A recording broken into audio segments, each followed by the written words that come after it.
Above the small Tanari colony of Velmari Prime, fire rained from the heavens. Starships burned like paper, torn apart by invisible claws. The atmosphere shook with silent screams. Deep beneath the surface, in a cold bunker filled with trembling refugees, a child's voice whispered into a broken transmitter. The message was short, the words simple, the fear behind them, vast. Please, anyone. Help us, please, No one expected Earth to answer. For 1,000 years, Earth had stayed silent.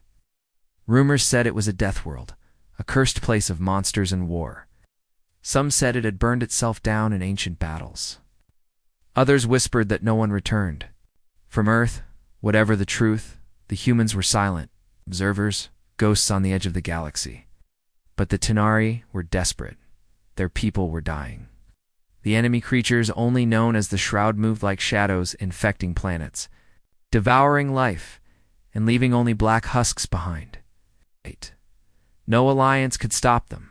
The Tanari Empire had lost 9 worlds already, and now Velmari Prime was next. When the child's signal reached the galactic net, most civilizations ignored it. The signal was weak, cracked, and far too late. But in one forgotten system, deep inside a dark nebula, it woke something ancient. Earth's long-dormant defense satellites stirred. Signal pulsed from one relay to another faster than light. On a black moon orbiting a red dwarf, a command AI blinked for the first time in 200 years. Mercy's signal received. Directive 8 authorized. Mobilize. Far above Earth's surface, hidden in orbit behind clouds of metal and smoke, the Helios protocol activated. Warships began to rise. Giant engines hummed as power flowed through long-forgotten weapons. One by one, black steel leviathans broke from their orbital docks. No colors, no flags. Just matte black holes, bristling with weapons. They moved without sound, without warning. These were not ships of peace. They were executioners, and Earth's war fleet was coming. On Velmari Prime, the Tanari High Council argued underground. Some begged for evacuation, others called for surrender. The planetary shield was failing, and the Shroud's organic drop pods were burrowing into the surface. Every hour, more citizens vanished. Children, elders, soldiers, all gone. The Shroud didn't fight with guns. It didn't speak. It simply spread like a virus of nightmares. In the middle of this panic, one Tanari technician shouted from her console. A signal, a warp distortion above the system. At first, the council thought it was more of the Shroud. But then, the scans came in. They weren't Shroud ships. They were something worse. 28. Vessels emerged from slipspace like black daggers. No transponders, no communication, just presence. The largest one a ship so massive it blocked the sunset. In orbit, scanning the planet below. Around it, smaller vessels began deploying stealth drones. The Tanari had no idea what they were looking at. Their databases couldn't identify the ships. But the moment one Tanari captain tried to hail them, his message was blocked. Not ignored, silenced. Moments. Later, the sky turned dark again. But this time, it was the human fleet casting the shadow. The Tanari watched helplessly as the human fleet began its attack. But they weren't targeting the Tanari cities. No, the humans had found something else. A hidden shroud hive embedded beneath the northern continent, protected by layers of bioshields and atmosphere disruptors. The first strike came without warning. A single rod of metal, the size of a mountain, fell from orbit and hit the hives. Location. It broke through the clouds like a comet, glowing blue. The ground shook with the impact. No explosion, just erasure. The hive was gone, vaporized. A hole 100 kilometers wide opened where the land had been. The Tanari screamed, not in fear of the Shroud, but in fear of Earth. More weapons followed. EMP blasts that turned Shroud organisms into dust. Plasma waves that carved canyons across the infected zones. Nanofire that spread in precise lines, burning only enemy tissue. It wasn't war, it was dissection. The Shroud fought back, of course. Its ships swarmed into the sky, black and screaming. But they didn't last long. Earth's fighters moved in perfect formations. Each pilot linked to AI, each gunshot a promise. There were no heroic speeches, no glory. Just cold, efficient murder. Back in orbit, inside the command ship Oblivion, General Merrick watched the battle unfold. He was old, wrinkled. Scars ran down one side of his face. His eyes, cybernetic and glowing, didn't blink as he studied the holoscreens. "They've evolved," he muttered, "but not enough." A young officer turned to him. "Sir, the Tanari are sending us a message. They are right, thanking us." "We didn't look up. We didn't come to help them," he said. Flatly, "We came to end this." "But sir," civilians, Merrick stood, slowly, like a mountain rising. "You weren't there on Europa," he said. "You didn't see what the Shroud did to our children, to our cities, to our minds." The officer looked away. "We are not saviors," Merrick whispered. "We are Earth's revenge." On the surface, the Tanari gathered outside their bunkers, staring at the sky. Their ancient legends spoke of monsters from far worlds, and now they believed. Earth was no myth. It was real. And it had teeth. The child who sent the signal stood near the remains of her home. Her name was Leary. She held her mother's hand tightly, watching as a human dropship landed nearby. The ramp opened. Smoke poured out. A figure stepped down wearing black armor, tall, silent. Its helmet reflected firelight. In its hands, it held a box, food, medicine, nanoboat. The soldier knelt, removed his helmet. He had a scar over one eye. His face was hard, tired, human. But his eyes were kind. He held out the box to Leary. "No more fear," he said softly. "You called. We came." She took the box. Her small voice shook. "Are you monsters?" The soldier looked to the sky, where more ships arrived. "No," he said. "We hunt them." Far beyond Velmari Prime, across the stars, the galaxy listened. They had all heard the mercy signal. Now they heard Earth's answer, and it was fury. The black ships did not leave, even after the Shroud Hive was burned to ash. Even after the last enemy screeched and turned to smoke in Earth's fire, the human fleet remained above Velmari Prime, silent, cold, watching, their presence filled the sky like a storm that refused to pass. Every Tanari who looked up felt it. The weight of a predator that had tasted blood and might not be done. The people gathered in the ruins. The children stayed close to their elders. No one cheered. No one clapped. The enemy was gone, yes, but something darker had taken its place, something far older, something human. From the central council chamber, Tanari Chancellor Yalek stood at a shattered balcony, watching the shadows move across the clouds. The shape of Earth's fleet was unlike anything their kind had ever seen. These ships didn't glide like the sleek vessels of the Galactic Union. They didn't shine or sing. They squatted above the planet like hungry beasts, blocky, brutal, armored for war. One ship, the largest, looked like it had been carved from obsidian. Its design was sharp, jagged, covered in weapon ports. It didn't even rotate like normal vessels. It just hovered, unmoving, as if gravity itself feared it.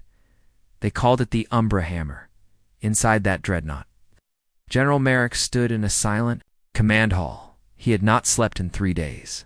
Around him, holoscreens flickered with battle data, atmospheric readings, biosign scans. His officers, all dressed in black, spoke only when needed. There were no ranks here, only function. Enemy. Presence, 0, an AI voice said. Planet secured. Surface scans complete. 9 infected zones sterilized. Merrick nodded once. Begin Phase 2. A dozen smaller ships peeled off from the fleet. Dropships, construction carriers, AI-controlled terraformers. They moved like vultures spreading across the burned world below. Within hours, they would build hospitals, resource hubs, command posts. Earth did not simply fight wars. It planted roots, but the Tenerai didn't know this. To them, black ships were not rebuilding, they were conquering. In the refugee camps near the southern ridge, young Leary sat near a campfire, still holding the metal box the human soldier had given her. Inside were medical supplies, ration cubes, and a warm thermal blanket. She hadn't let go of it since the soldier left, hadn't said his name, he hadn't smiled. But his voice had been calm. Strong around her, other Tenari children whispered. Tails, they're not people, one boy said. They're machines in armor, no feelings. No, another said. They used to be people. The shroud made them monsters. Leary said nothing. She looked at the sky. The ships looked like stars gone wrong. Black stars. Angry stars. Back underground, the High Council argued again. This is an occupation, growled Minister Krell. They've not spoken to us. It's not shared plans. They build bases on our soil. They destroy without trial. What if we're next? They saved us, said Chancellor Yalix, his voice unsure. Without them, we'd be dead. They answered our call. Yes, but not with compassion. With fire. They answered with what we needed, Yalix said. But even he didn't believe it fully. That night, the humans finally spoke. A single message broadcast across all Tenari channels. It was text. Short. Cold. To the Tenari people, your world has been sterilized. The enemy has been eradicated. Earth has secured the perimeter. Do not interfere with reconstruction operations. We are not here to negotiate. We are here to prevent extinction. Terran Command, there was no offer of alliance, no words of comfort, just facts. Final and sharp 10 NAR, our hearts sank. Our children had cried for help. They were answered, but not by heroes, by monsters in armor. On the 5th day, Tenari scientists watched in fear as human engineers began drilling into the planet's crust, not near any shroud remains, but near a deep mineral deposit rich in energy cores. There. Mining, one researcher whispered. Already. Claiming spoils, muttered another, like predators. But what could they do? Their armies were gone, their people weak, their systems broken. If Earth wanted to strip Velmari Prime bare, no one could stop them. But strangely, they didn't. Instead, the humans sent drones to build solar relays, water purifiers. Medical domes they weren't taking. They were repairing. But why? Why repair what they didn't plan to keep?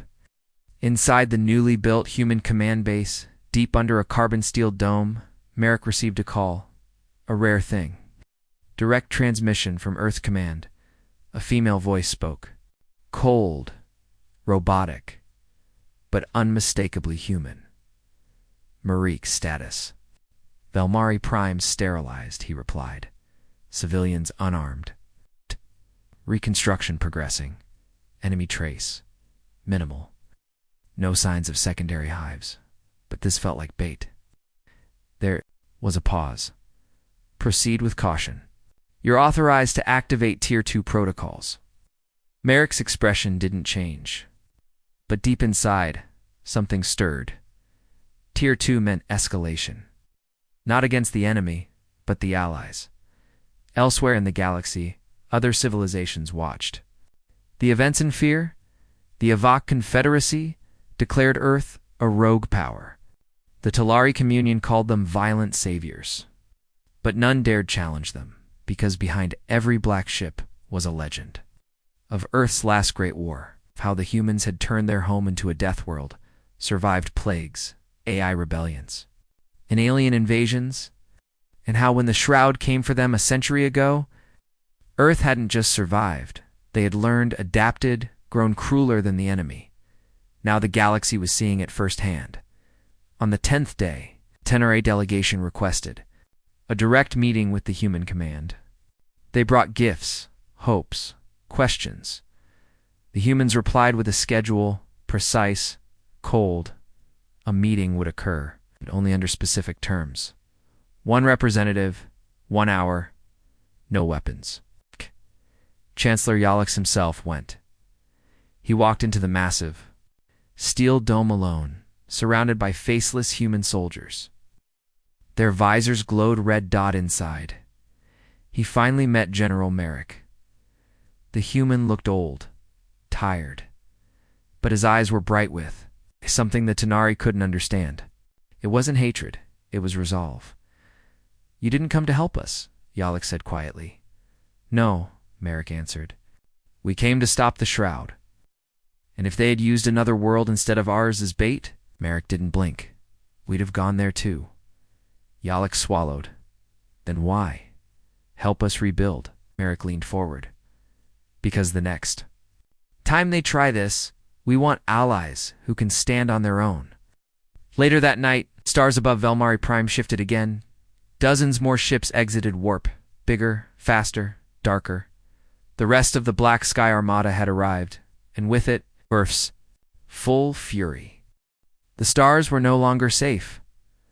On the outer edge of the Velmari system, just beyond the orbit of the last frozen moon, the silence broke. Long-range sensors aboard Earth's warships began to scream. Red lights flashed. The command deck of the Umbra Hammer shifted into full alert. General Merrick stood without a word, watching as ghostly shapes appeared on the holographic star map. 30. No, 50 hostile signals emerging from Darkspacks. The Shroud had returned, but this time, they weren't hunting weak prey. They were heading toward Earth's fleet, and Earth was waiting. In the Tanari capital, alarms echoed again. People already broken and scarred ran for cover. They had barely begun to rebuild when panic returned. But this time, it was different. The humans were already there, already prepared. They didn't panic. They didn't flee. They simply moved. Human officers barked cold commands. Drones zipped through the skies. Titan's two-legged war machines 3 stories tall walked through the ruined streets. Aiming massive cannons toward the stars, Tanari eyes followed in silence. This wasn't defense, it was execution, above the planet. Earth's warships spread out like a spiderweb, locking into coordinated positions. Each ship moved as part of a larger machine, guided by AI minds linked in a swarm intelligence. They did not speak. They did not wait. The moment the enemy ships began to emerge from dark space, Earth struck first. Not with lasers, not with missiles, but with orbital mass drivers. In one instant, 12 small human ships fired long tungsten rods, simple, silent, but deadly. These rods hit the Shroud ships before they could fully exit dark space, turning half of them into drifting black slag. The remaining Shroud vessels howled in response, not through language, but through pulses of radiation and psychic bursts. Earth's systems filtered the noise. Merrick simply gave the next order: send in the Reapers. The Reapers weren't ships. They were automated hunter-killers, built like giant flying daggers. Each one carried 0 life, no heat, no radio. They couldn't be tracked, only felt. They entered the battlefield in silence, diving straight toward the remaining Shroud fleet. What followed was not a battle. It was a butchery. The Reapers carved through the enemy with atomic edge blades, slicing through armor like paper. Some exploded in brilliant flashes of light. Others simply vanished, disintegrated by Earth's plasma spears. A few Shroud bioships launched counterattacks.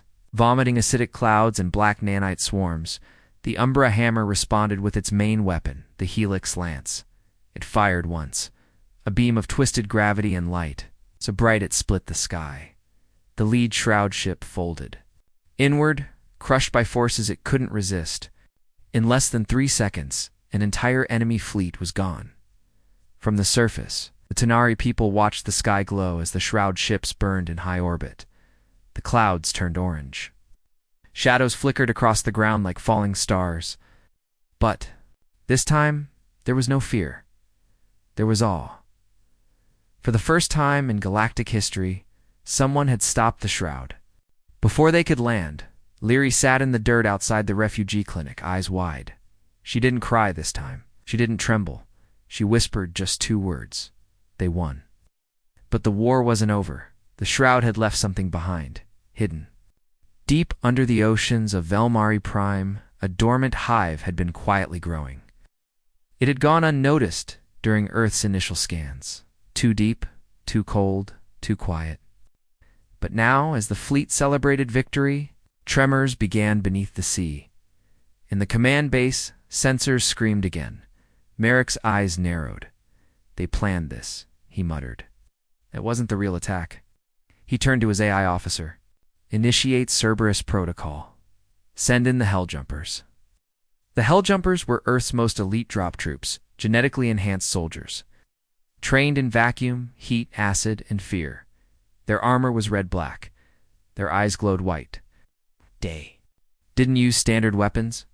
They used burners' tools made for extermination. Within minutes, drop pods rained from orbit, punching through ocean waves like missiles. The water boiled where they landed. Human soldiers emerged, moving like machines, each one carrying packs of nanite bombs and anti-hive torches. The Tanari watched the ocean churn, turning black with smoke. The Shroud rose to fight. But Earth's Helljumpers didn't hesitate. They didn't retreat. They went underwater, in the dark beneath the waves. In crushing pressure and zero light, the final battle began. Shroud creatures attacked from all sides. Tentacled beasts, psychic worms, shapeshifters. Earth's soldiers cut them down with industrial precision. Their visors fed real-time data to the fleet. Their heartbeats were tracked. Their thoughts monitored. Even death couldn't stop them. Every soldier wore a resurrection chip, allowing backup clones to be awakened if their original body was lost. This was not war, it was genocide, and Earth was the executioner. 6 hours. Later, the sea fell silent. The hive was gone. Earth had burned it from within. The oceans bubbled for days afterward, tainted with Shroud blood and human chemicals. But Velmari Prime was free. Later that night, General Merrick stood on a steel platform overlooking the sea. The sky was clear, the stars bright. His face was unreadable. A Tanari child approached. Leery, she looked up at him, but small and thin, holding the same metal box. Did they die? She asked. Yes, Merrick said. All of them? He nodded. Every last one. She looked at the sea. Will they come back? Merrick looked down at her. His voice was quiet, heavy. If they do, so will we. From orbit, a final message was sent to the galactic network. Planetary threat eliminated. Hive destroyed. System secure. Earth response fleet successful. This is our first strike. If the Shroud returns, Earth will answer again. We are not your hope. We are your firewall. Terran command, and across the galaxy, a new fear began to grow. Not of the Shroud, but of what had stopped them. They thought Earth had forgotten. The galaxy believed humans had vanished into silence, burying themselves after their brutal rise from the ashes of a dozen self-made disasters. For over a century, Earth had spoken no words, signed no treaties, joined no alliances. No ships came. No messages left. In the quiet corners of space, civilizations whispered that Earth had gone extinct. But now, they knew the truth. Earth had not forgotten. Earth had been waiting. And when the call came, the mercy signal reached their dark skies, Earth remembered everything, especially the pain. General Merrick stood alone in the war chapel aboard the Umbra Hammer. The chapel was cold, carved from dark steel. At the center, glass pillar glowed softly with thousands of names, etched in slow-turning lines. Europa, New Kyoto, the Martian spires. The skyburn of Luna, each name marked a grave. Not of people, but of cities, worlds, dreams. Destroyed when the Shroud first found Earth. Danned. 118 years ago, no one in the galaxy knew Earth's true history. The death toll, the terror. The things the Shroud had done when they first touched human soil. They didn't just kill bodies, they corrupted minds. Turned humans into weapons. Puppets. Back then, the other races had ignored Earth's cries for help. The Galactic Union labeled humans unstable. The Tanari had blocked Earth's refugee channels. The Talari called Earth a lost cause, and so Earth had fought alone. It took them 40 years to survive the first invasion. Cities were burned, continents scarred, half the oceans poisoned. But in the fire of extinction, humanity became something else, smarter, harder, angrier. They built weapons not to fight, but to end wars. They created AI that could predict threats before they arrived. They trained children in zero-gravity combat. They uploaded memories of fallen soldiers into clone reserves. They made the planet a fortress. When the Shroud returned for a second time, Earth didn't fall. The Shroud did. Back on Velmari Prime, the Teneri people had no idea what they had a wound. In the southern plains, human engineers built strange machines that hummed with invisible power. Tall black towers, lined with antennae, and pulsing lights. Tenari scientists watched from afar, whispering guesses. What are they building? One asked, energy collectors. Another said, no, said the eldest among them. That's a memory pillar. A what? The elder stared at the steel tower. They're not building for war. They're building reminders. Leary walked. With her mother through one of the new relief zones, the humans had set up clean water stations, food centers, and even clinics that used strange glowing pods to heal wounds in minutes. But they never smiled, never laughed. The soldiers didn't talk to each other unless giving orders. It was like watching a ghost army. Leary clutched her box and looked up at a black banner flapping in the wind. It showed a burning planet, and below it, 5 words. Earth remembers what you forgot. She turned to her mother. What did we forget? Her mother didn't answer because she didn't know. On the orbiting flagship, Merrick was in conference. With command, signal shimmered on a secure line, only viewable through encrypted lens. Phase 3 is approved, said the AI voice from Earth. Proceed with deployment of the seeds. Merrick nodded, and the Teneri. Monitor them. But do not interfere unless they act against us. Understood. The call ended. Merrick sighed and turned to his second-in-command. Colonel Drex, they think we're here to save this world, he said. Drex smirked. A century ago, no one saved us. Exactly. Near the equator of Velmari Prime, the first seed was planted. It wasn't a weapon or a machine. It was a memory voltosphere the size of a shuttle, pulsing with light. When activated, it sent psychic waves into the surrounding area, and inside. It held the entire history of Earth's war with the Shroud. All of it, the screams, the fire, the betrayal, and the vengeance. The Tenari who approached it felt strange. Some cried, some collapsed. Some fell into silence as the horrors of Earth's forgotten war flooded their minds. And then they understood. Earth had not come out of mercy. Earth had come because it remembered everything that night. Tenari Chancellor Yalix visited the memory vault himself. Accompanied by 2 guards, he entered the projection field. And what he saw broke him. He saw cities eaten from the inside. He saw a mother cradling her infected child as it dissolved into spores. He saw Earth's skies turn black, oceans boiling, skyscrapers of bones. He fell to his knees. Stars, forgive us, he whispered. We did nothing. We watched. Behind him, a human officer stood silently, helmet on, rifle in hand. No one came, she said coldly. So we made sure we'd never need help again. Yalix turned to her, tears in his eyes.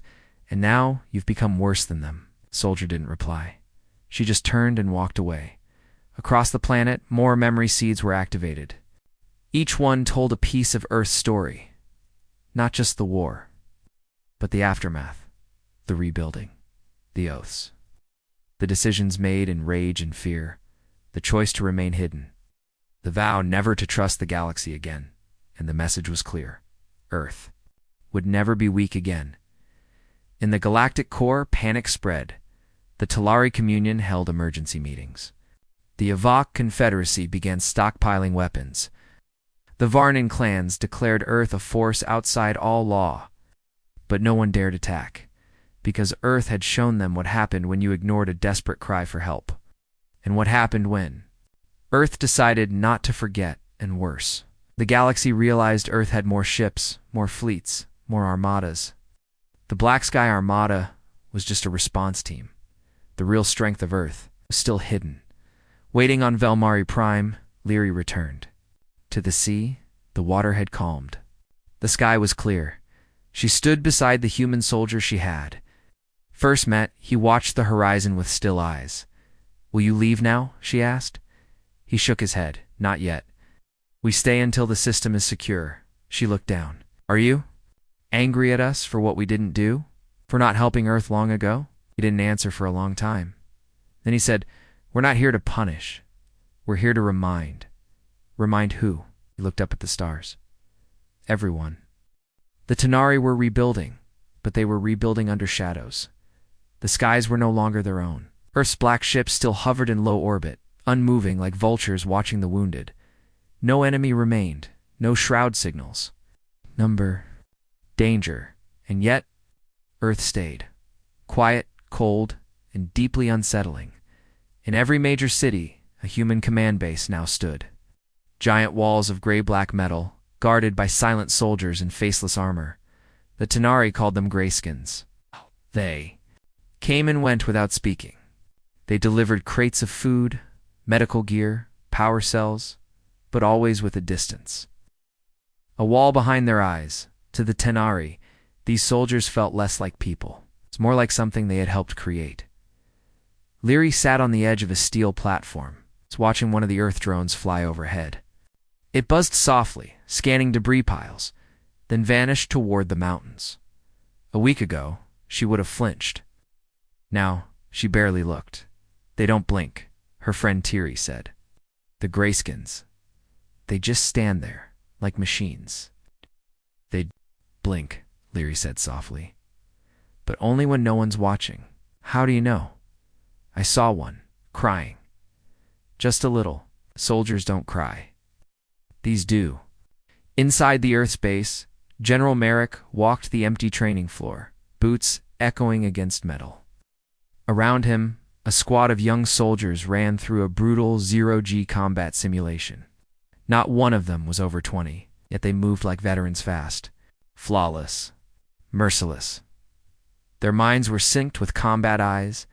Their reflexes were faster than lightning, and none of them had known peace. Colonel Drex approached from behind. "Another shroud cell found?" Merrick shook his head. "Oh, but they're watching us. The Tanari, they're afraid. They should be." Merrick said nothing for a long time. Then he whispered, "What if they're not afraid of the shroud? Any more?" That evening, a Tanari child went missing near one of the human weapon bunkers. Panic spread fast. Accusations flew. They took her. She wandered into their zone. They didn't even stop her. Earth doesn't care. They see us like pests. Crowds gathered near the fence. Human drones floated into position, blocking the path. Grayskin soldiers formed a wall. It almost turned violent until the gates opened, and the child walked out. It's unharmed. Carried in the arms of a human soldier, no armor, no helmet, just a man. Young eyes, tired, covered in grime and grease. To the child. Held a ration bar in her hand, smiling sleepily. He placed her down, nodded, and walked away. The crowd fell silent. Later, Chancellor Yalix met with Merrick in private. No guards, no translators, just two old men. "You could leave now," Yalix said. "The threat is gone. Our world is secure." "You're wrong," Merrick replied. Yalix leaned forward. "There are no more shroud hives." "True." "Then, why stay?" Merrick's eyes were hard. "Because the galaxy still hasn't learned." "Learned what?" He reached into a case and placed a device on the table. It was a recording hollow. Voices, laughter, transcripts of old Galactic Union meetings. Earth is a dead world. Oh. Let the Deathworlders burn. Their chaos will eat them from inside. Dete. Face turned pale. "I've heard enough," he said quietly. "I haven't," Merrick replied. Across the planet, more Grayskins appeared, not just soldiers, but engineers, builders, medics. Some Tanari began working with them. Others stayed, away. Fear mixed with curiosity, and slowly, stories began to spread of what it really meant to grow up on Earth. One Tanari researcher, Professor Selin, interviewed a human medic at the relief center. "You were born during the silent century?" she asked. The woman nodded. Her voice was calm, quiet. "My city was underground. We never saw sunlight until we were 8. You trained with weapons every day. They made us shoot hollow targets shaped like shroud forms." "At what age?" "6. Selin blinked. "And when did you first see real battle?" The woman didn't look up. 8. Back in the capital, the Tanari Council met again. Debates raged. Earth is changing us. They're building hospitals. Yes, but also bunkers. Why? They say it's for our protection. They don't trust us. Do we trust them? Chancellor stood and raised his voice. "This is not about trust. It's about understanding what they are." He paused. "Know what we made them become." Near the highlands, Leary wandered into a training zone again. She wasn't supposed to be there. Drones would warn her off. But this time, one didn't. Instead, she found the same soldier as before, the one who gave her the box. He sat on a crate, helmet off, eyes closed. She approached slowly. "Are you a monster?" she asked. He opened his eyes, looked at her for a long time, then said, "No, but monsters raised me." She sat beside him. "Is it true? You fought at 8? "Yes." "Were you scared?" "Every minute. Until I forgot how to be." She looked down. "We're sorry." He didn't speak. Because deep inside, he wanted to believe her. That night, in orbit, a new message was broadcast to all planets in range, to all sentient worlds. Earth will not join your alliances. Earth will not forget your silence. But Earth will not repeat your mistakes. We will respond to SOS calls. We will not ask permission. If the shroud returns, we will come. If others become the same, we will come for them too. Do not thank us. Just remember us. Terran High Command on Velmari Prime. The people went to sleep with that message echoing in their minds. Not everyone felt safe. Not everyone felt peace. But they all knew one. Truth, Earth had become something terrifying, because the galaxy had taught them to be. They were not heroes. They were not saviors. They were the monsters we made. It began with silence. Not the peaceful kind, but the heavy, sharp silence that came before a storm. Earth's forces had been monitoring the outer edges of the Velmari system for weeks. Nothing unusual, no signals, no movement, and then suddenly, everything screamed. On board the Umbra Hammer, sirens flared without warning. Red light swept across the command deck. The AI voice, always calm, now spoke with urgency. Dark space breach detected. Multiple contacts. Unregistered. Signature shroud confirmed. General Merrick didn't move. He just stared at the star map as dozens of enemy signals bloomed like fire across the screen. More than before, stronger, faster, smarter. They weren't running. They were hunting. On Velmari Prime. The Tanari woke to an emergency alert blasting through every device, every tower, every satellite. For a brief moment, it felt like the first attack all over again. Chancellor Yalek stood in the council hall listening to the report. The shroud, it survived. Council member asked, voice shaking. They weren't destroyed, Yalek replied grimly, only scattered.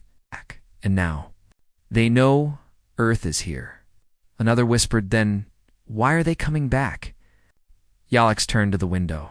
It's watching the black ships rising into the sky, because they want to test Earth's fury for themselves. Above the planet, Earth's fleet spread out instantly.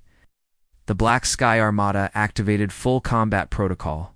Hundreds of drones deployed. Gravity mines were armed. Weapons rotated into position. All voices on the command deck fell silent. Mara stood like a stone. Estimated arrival time? He asked. The AI responded. 3 minutes to breach. An estimated fleet size. 400 vessels. Shroud class. Colonel Drex whispered. They've never come in this many numbers, not even during Europa. They're evolving, Merrick said, and they're learning fast. In orbit, the first ripple tore open the void, like a hole in the universe. A black wound spread across space and from it. They came, not sleek ships, not metal. These were twisted, living nightmares, organic vessels shaped like skulls. Claws. Wings pulsing with green light, some hissed with chemical breath, others screamed in pure radio noise. At their center, one massive shroud carrier emerged, shaped like a spine and covered in twitching limbs. Earth didn't wait. The first salvo fired. Dozens of Earth ships unleashed rail cannons, particle beams, and EMP warheads. Explosions lit the stars. The leading edge of the shroud force was torn apart in seconds. But they didn't stop. They adapted. For the first time in recorded war, the shroud split mid-charge. Vessels folded like living origami, dodging attacks with impossible movement. Some morphed into new shapes mid-flight. Others absorbed the fire, then returned it as plasma waves. One Earth battleship Valiant Blade took a direct hit and cracked in two. Falling into the gravity well of the third moon, the shroud were no longer wild beasts. They were predators, evolved by vengeance. Maris gritted his teeth. Activate Tier 4? Are you certain? The AI asked. If we wait, we lose the sky. A low mechanical hum began across the fleet. Below the surface of Velmari Prime, hidden inside the planet itself, Earth's deepest weapon stirred. Meanwhile, in the capital, Tanari citizens ran for shelters as debris from the battle began to fall from the sky like burning hail. Human patrols moved fast, guiding civilians, reinforcing shields, locking down cities. But fear was returning. Many Tanari thought Earth had made them safe forever. Now they saw the truth. Earth was powerful. But even power could be tested. Leary and her mother sat in a medical shelter as soldiers rushed by. Will they win again? Her mother asked softly. Leary looked toward the sky, was lit with red and blue flashes. I don't know, she whispered. Back in orbit, a massive energy field spread from the Umbra hammer. Earth's secret weapon, the Aegis ring, was online. A defense system designed to intercept enemy fire, manipulate gravity fields, and reflect kinetic force. As it activated, Earth ships began using strange, beautiful tactics bending space around them. Weaving between enemy swarms like dancers made of shadow and flame, shroud vessels strew-canned bounced. But then, one of them did something new. It split in half. Its pieces slid through the Aegis field like liquid. It crashed into the side of Ashwidow. Tearing through the hole, the humans didn't panic. They detonated the ship from within. New formation. Incoming, the AI warned. The shroud ships began spiraling together, forming massive biological constructs. One took the shape of a serpent, coiling across orbit. Another became a floating fortress, pulsing with shields made of raw psychic energy. Marcy gave the final command. Deploy juggernauts. From deep space, 3 Earth ships entered the battle. They were unlike anything the Tanari had ever seen. Larger than cities, bristling with weapons, shaped like floating temples of death. Each one carried a name etched in ancient Terran script. Wrath of Europa, Oathbreaker, Black Requiem. These were Earth's final answer. The juggernauts. They moved like titans. Slow, final, unstoppable. Each fired once, and the shroud screamed from the surface. Leary looked up and saw the sky split open with light. For a moment, it looked like the sun had returned. In truth, it was Earth, burning the stars. But even as the battle reached its peak, something unexpected happened. The shroud stopped attacking. They turned. They fled. Not toward Darkspa. They fled deeper into the system toward the dead planet Vaxxer. IV narrowed SRIV narrowed his eyes. They're running. What? No. The AI replied. They're leading us. Merrick turned to Colonel Drex. Prepare the fleet. We follow. Yes. And if it's a trap? Merrick smiled grimly. Then we finally kill what started all this. Because deep in the ruins, a Vaxxer 4, a greater horror waited. Not just the shroud, but what Earth once lost there. Vaxer 4 had no name on most star maps. It was a dead world, cracked and lifeless, orbiting a cold, flickering sun. Once long ago, it had been home to a colony of scientists before the Shroud came. No one had visited it in decades. No signals had left its atmosphere. The surface was gray dust and old bones. But Earth remembered, because what had been buried there was never truly dead. The Black Sky Armada moved like a silent wave through the Vaxer system. No music, no ceremony, only purpose. As Earth's juggernauts reached orbit, they didn't speak a word. They didn't scan for threats. They already knew. The enemy was waiting, inside the planet General. Merrick stood in the bridge chamber of the Oathbreaker, helmet on, hands behind his back. He had fought dozens of shroud hives. He had burned 2 infected worlds. But this place made his skin crawl. There's something beneath the crust, the AI confirmed. Massive, organic, but dormant. Colonel Drex stared at the readings. A hive mother. Merrick shook his head slowly. No, something worse. He looked at the file he had opened hours ago, marked Project Tombstar. It was a secret even most Terrans didn't know. Back on Velmar Prime, Leary watched the last of the human transports vanish into the clouds. Earth had left behind defense. Drones, medics, power cores, but the real army was gone. Everyone knew what that meant. Earth wasn't done fighting. They were going to hunt, in the war room below Vaxar IV's surface. Earth's command deployed a new class of soldier, the Red. Phantoms. They weren't human anymore. Not really. Red Phantoms were soldiers who had died before, but whose minds had been copied, stored and rebuilt into cloned bodies made for death. Their voices were robotic, their faces blank. They moved without emotion, without fear. Each one carried a weapon designed to kill everything, not just Shroud. But anything that moved, the drop began. Pods rained down on Vaxar IV's broken crust. Dust flew, lightning cracked in the sky. And from the black clouds came the hum of Earth's vengeance. As the Red Phantoms stepped onto the ground, they activated. Their scanners, biomass detected, temperature abnormal, hive not dormant. It's awake. Merrick's voice came through. The comes, then burn it all. He dug through the crust using seismic hammers and molecular cutters. As they moved deeper, the walls turned from rock to flesh, pulsing, breathing, alive. The Shroud had made the planet itself into a womb in the center of the world. They found it, not a queen, not a hive mother, but something older. Something that had made the first Shroud ships. A world cedar. Creature the size of a mountain, shaped like a twisted tree, made of bone and muscle, feeding off the planet's core. It didn't move. It didn't speak. It just waited. The Red Phantoms surrounded it and began the ritual of annihilation. At Earth's command, the Juggernauts charged their final weapon, the silence bomb. Not an explosion of fire, but a voida. Device that removed sound, heat, motion, and life from an entire planet. Once it detonated, nothing inside the blast would exist, not even memory. Colonel Drex turned to Merrick. Once we launch that, we lose everything down there. Merrick nodded.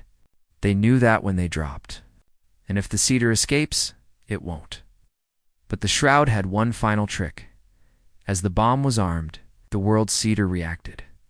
Its mind reached out, not with sound, but with vision. Every soldier saw it. A memory from Earth's past. A burning city, a mother calling for help, a child crying in a shelter, before vanishing in smoke, and the voice: we were created by your war, your weapons, your hate. You didn't find us. You birthed us. Merrick heard it too. He fell to one knee as the vision struck him. He saw the streets of old Geneva, his childhood home. The day it was consumed by fire, but then he stood, eyes hard, voice steady. We know, he whispered. We remember. The silence bomb dropped. It hit the core. The planet screamed, and then silence. Total, eternal, absolute, from orbit, the black. Sky Armada watched as Vaxer 4 stopped moving. No clouds, no fire, no fire. just stillness. It was over.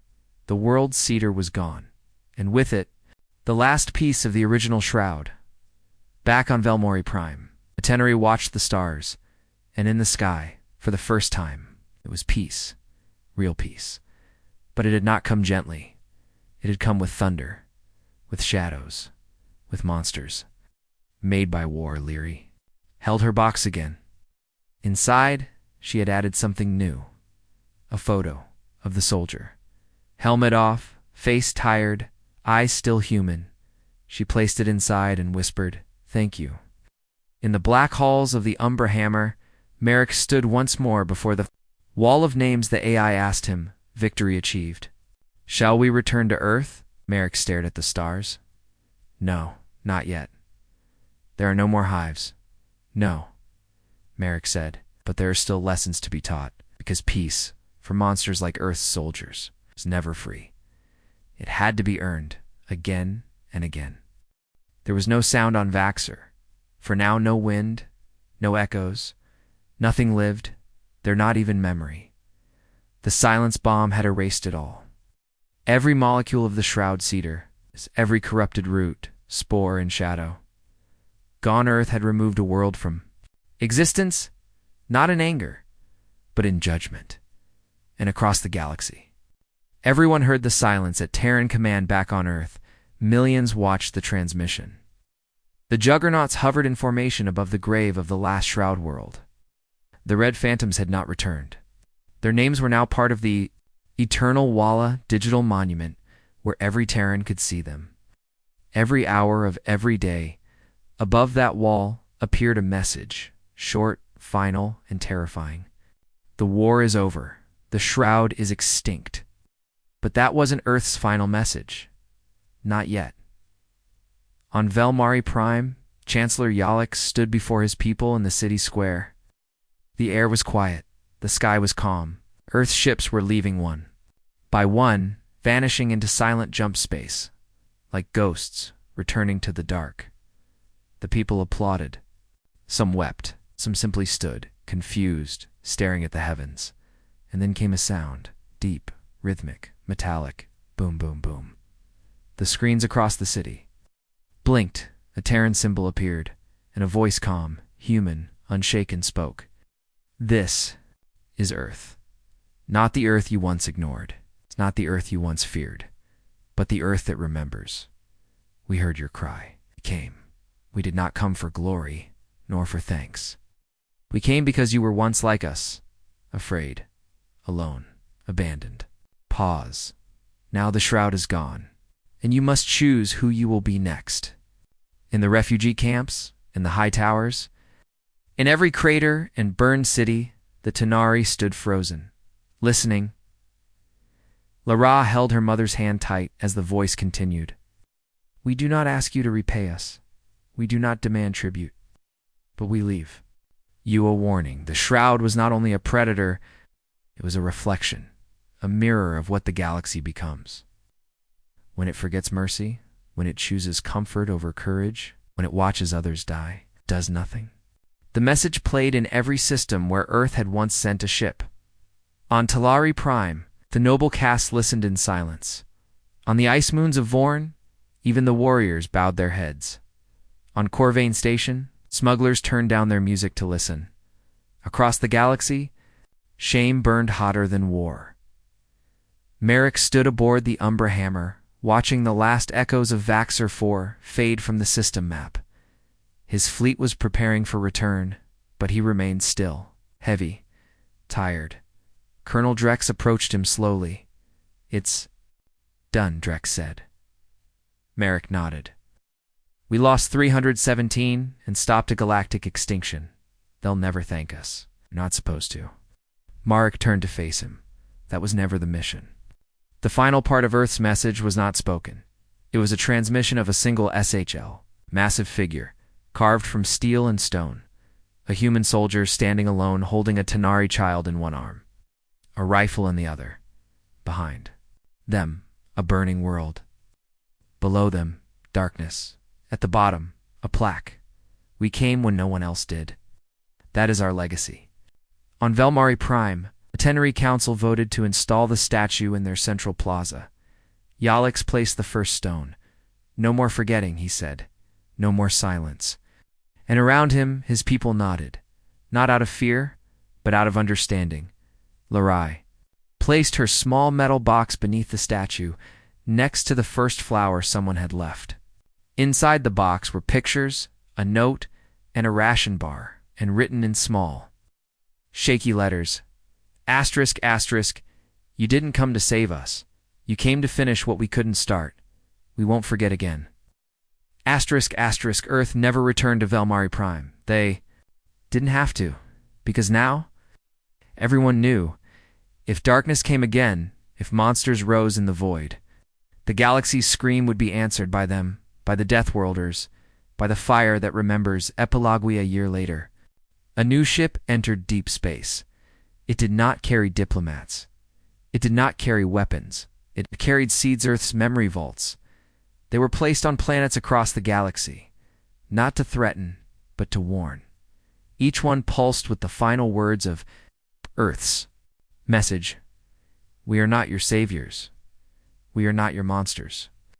We are what you become when you are left with no one else.